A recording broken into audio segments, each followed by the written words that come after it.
Hey YouTubers, this is Brittany from Autism Family Channel, and I haven't been super active on the channel lately because there's been a lot of changes in our lives and I recently got a new job. Way exciting for me. I am working as a oral surgery assistant and it's a big change. It's the first time in probably over a decade that I've worked outside of the home for any length of time, so it's a big adjustment, but it's super fun and I'm really excited. But today I wanted to talk about something that has been in my thoughts a lot lately, and I wanted to talk about toxic negativity in autism support groups for parents.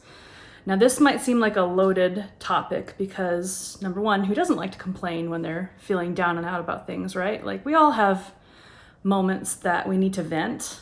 And I think that 75% of the time these groups are great for that, especially when there's, real genuine issues going on. You may be thinking to yourselves, but Brittany, I definitely have stuff that is heavy, that weighs on me. My kid needs help, he's struggling, and I don't know what to do. That's why I need these groups. And I'm like, that's exactly what those are for. Like I said, 75% of the time, the complaining or reaching out and seeking help on these groups is exactly what you need to do. And you can find some great resources and camaraderie from other parents and support, and I am A-okay with that. What I'm not so okay with is when there is a tendency to complain for the sake of complaining. It goes beyond venting. It goes into perseverating about your woes and misfortunes to the point where it feels like you're kind of bashing on the people in your life. Oh, woe is me, my kid has special needs, and, this just makes everything suck. And number one, the problem I have with that is someday your kid might grow up and actually go back through your backlog and read your social media posts. What would they feel like if they saw that you think that they drag down your life, that they make it miserable, that you can't do anything fun because your kid, takes you away from that? I mean, secondly, complaining and fostering that kind of negativity is bad for you as well as a person.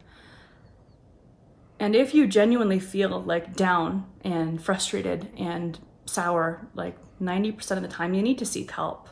And believe me, I've been there.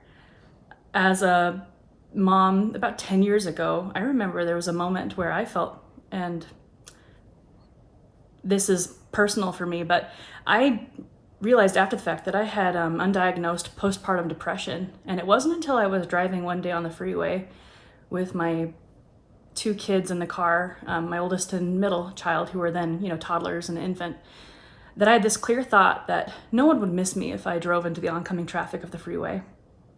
And it was a really strong, potent thought, and it scared me. It scared me to the point where I talked to my husband and he agreed, yeah, that's not normal, honey. You need to seek help.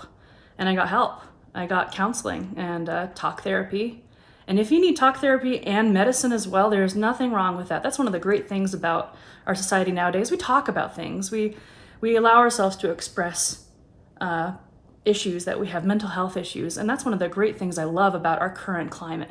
One of the things I don't love about our current climate is that along with all this talking and sharing and expressing of vindicating feelings, we also have the tendency to go overboard and just blarf about all of the negative stuff in our lives. And either extreme is not okay. You don't want to be those Instagrammers that are like, everything's positive, everything's 100% A-okay, I'm rich, I'm beautiful. No one's 100% happy all the time. On the converse, no one's 100% negative all the time. And I would say when you catch yourself posting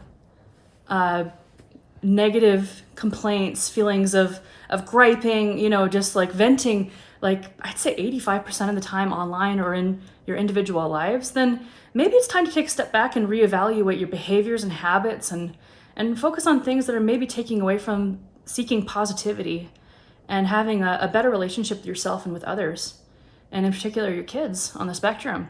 And I promise you, it'll pay dividends when you take care of yourself in that way.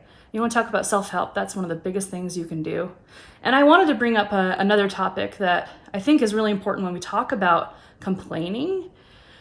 I'm not talking about being assertive or standing up for yourself in situations where you need to, where there's justice involved. Like, it's funny because I was actually reading one of these mom blogs, and they were talking about the value of complaining when there are problems. Like, many of the laws that protect our families with disabilities are complaint-based. Like, I'll talk about IEPs, individual education plans that we have here in the USA. They're covered by law called IDEA, and that one is almost exclusively has oversight with people who complain about it going wrong. Like, there's no checks and balances. No one checks up and says, how many kids in a special needs group in our life skills class graduated because we did everything right on the IEP? They don't go back and check through all of that stuff. It's the parents, it's us, our advocates for our kids that go into all of that and address the problems that need to be righted when they're wrong. And so there are valuable times when you need to complain, stand up for yourself, and speak up for the right thing. And I'm not going to conflate that with complaining at all. I'm talking about the more pernicious everyday negativity and griping. Yeah, so don't bury your problems and your feelings deep inside and pretend that everything's hunky-dory. I'm not saying that at all. That is what these advocacy and support groups are for, online and on YouTube. It's a great venue to talk about your problems, to seek support and help from others, and yes, even validation.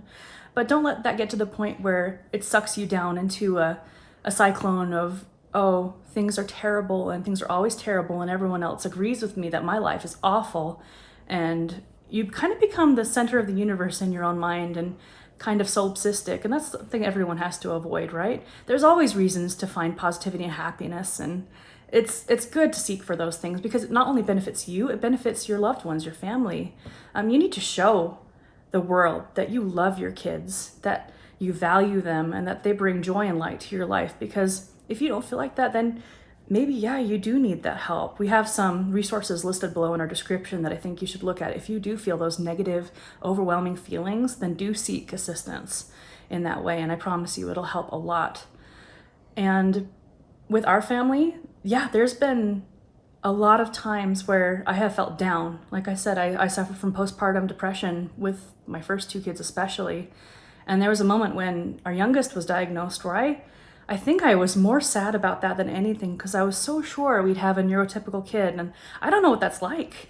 You know, me and my husband, we don't know what that's like to have kids who aren't on the spectrum. And maybe that makes our view on YouTube a little bit unique and specific. But I don't want to get in the habit of complaining that things are difficult even when they are, because like I said, when times are tough, it's tough to get going. You have to look for positive things and vitamin C and happiness in your life to foster the good things and allow the bad feelings to come out, express them, validate them, talk with them with someone you trust, and then move on and enjoy your life, enjoy having your kids. I have so many friends who can't even have children or have struggled to have babies of their own. And seeing their struggles makes me realize how fortunate we are to have these special people in our lives who are unique and wonderful. And seeing the world through their view has brought me so much joy. And I know you can feel that joy too. So I hope this video helped in some way. I'm not bagging on, autism support groups at all. Like I said, I think they have great value, but I think we as individuals, as parents, as advocates, need to do our part in making sure that we have healthy relationships with our children, with ourselves, and with the way we interact in the community. And that's all I've got to say. What do you think? Do you think that our groups online have become toxic and overwhelmingly negative, or do you think we're doing pretty good? Do you think we need more complaining? So leave your comments below and we'll read them over and have a great discussion, and I hope you have a great day.